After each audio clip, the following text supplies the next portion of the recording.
อนุญาตประทานเนาะเดี๋ยววันนี้ก็จะมารีวิวเครื่องคือเก่าตามเดิมเนาะเป็นงานที่สีเวียดนามเนาะก็มี3รุ่นเด้อเนาะวันนี้มี3รุ่นเนาะมีเฮติโก้ฟักตอฮอปเอเนาะตัวเฮติโก้ตัวนี้ก็มันมีเจ้าของแล้วเนาะตัวเฮติโก้อย่างตัวนี้มันมีอย่างอีก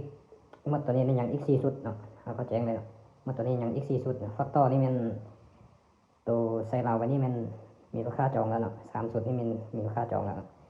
ตัวที่ยังเหลือมันยังเหลืออยู่2ชุดฮะแต่ว่ายังไม่มีคนจองนะ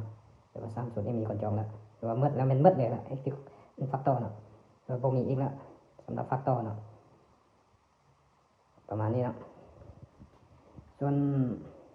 ฮอปเอเนาะที่ว่าฮอปเอมันยังมีนะยังเนาะแต่ว่ายังมีลายสุดอยู่ฮอปเอ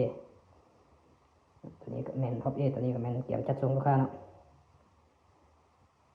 เพื่อประกอบตัวนี้มันมีแต่แรก8 แว่นหรือว่าแรก16 แว่นของพ่อครูมันหมดแล้วนะหรือว่าพอมีแล้วส่วนฟักตอเดี๋ยวนี้ก็กำลังเป็นที่นิยมเนาะสำหรับฟักตอเดี๋ยวนี้เนาะหรือว่าเครื่องก็เป็นเริ่มค่าตลาดแล้วฟักตอ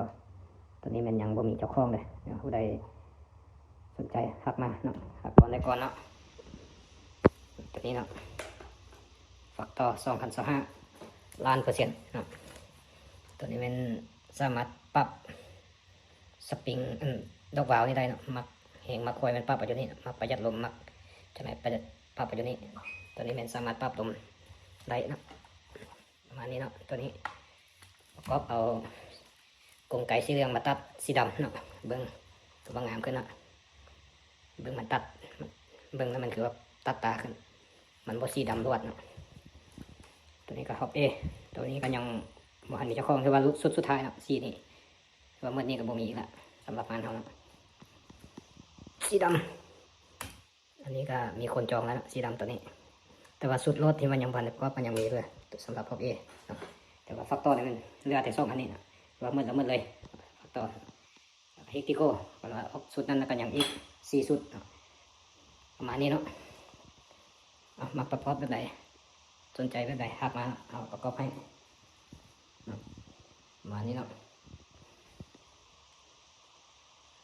เฮติโก้2025นะค่ากล่องจะเป็นค่าสาวเนาะ2 มิลสาว21 มิลนะตัวนี้เนาะจะมีตัวปรับสปริงดอกวาล์วเดี๋ยวบล็อกเอาอยู่นี่ได้เนาะลมแห้งลมคอยบล็อกปรับบล็อกเอาอยู่นี่ได้รับประกันเนาะตัวนี้นี่สมมติเดี๋ยวหาสีเห็นเรื่องเลยสมมติตัวนี้หันจับเนาะเดี๋ยวที่เราหันจับเลยตัวนี้ลมตัวนี้เขาปล่อยไปละ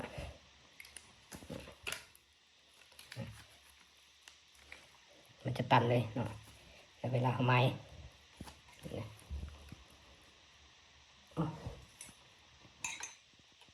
เขามักแห้งเนาะเขามักแห้งมักเปิดลายมาใหม่อยู่นี่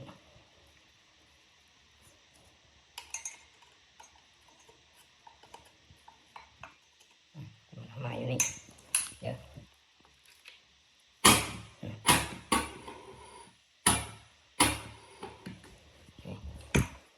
มันก็จำเป็น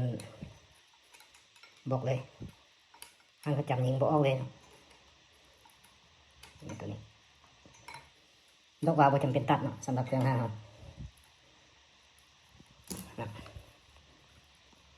บ่ตัดก็ได้เนาะมันจะตึงเลยมัก2 มิลมัก1.5 มิลมัก2 มิลมัก2.5 มัก3 มิลปรับไปอยู่นี่เลยคันโมเมนต์รุ่นนี้มันจะได้ตัดดอกวาล์วสมมติว่าเราอยากยิง3 มิลเราก็ต้องได้ตัดจงไว้3 มิลคันเราอยากยิง2 มิลเราก็จงไว้ยิง2 มิลคันเราตัดมา2 มิลเราอยากไปยิง3 มิลจะยิงแห้งขึ้นอาจว่าได้ซื้อดอกวาล์วใหม่กันตัวรุ่นเก่าแต่ว่าตัวนี้บ่จะเป็นต้องตัดก็ได้เนาะตัดหน่อยนึงจงไปประมาณ4 มิลก็ได้3 มันครึ่ง4 มิลเอามาให้มาค่อยหักตัดผ้าต่อตัวนี้คือกันรุ่นนี้คือกันผมเป็นเฉพาะแต่เฮติโก้เนาะฟักตอฮอปเอเห็นได้คือกันเนาะสำหรับเครื่องหันเฮาลูกค้าหันใดซื้อไปก็ชิฮู้แล้วเนาะว่ามันประหยัดลมบ่หรือบ่ประหยัดเนาะรับประกันประหยัดลมแน่นอนเนาะ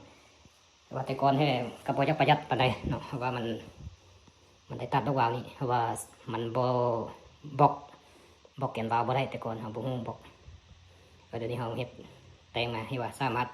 บล็อกแกนวาล์วได้มาแข่งมาคอยบล็อกอยู่ตัวนี้เลยฟักต่อฮอบเอเฮกติโกเฮ็ดได้คือกันเนาะประมาณนี้เนาะ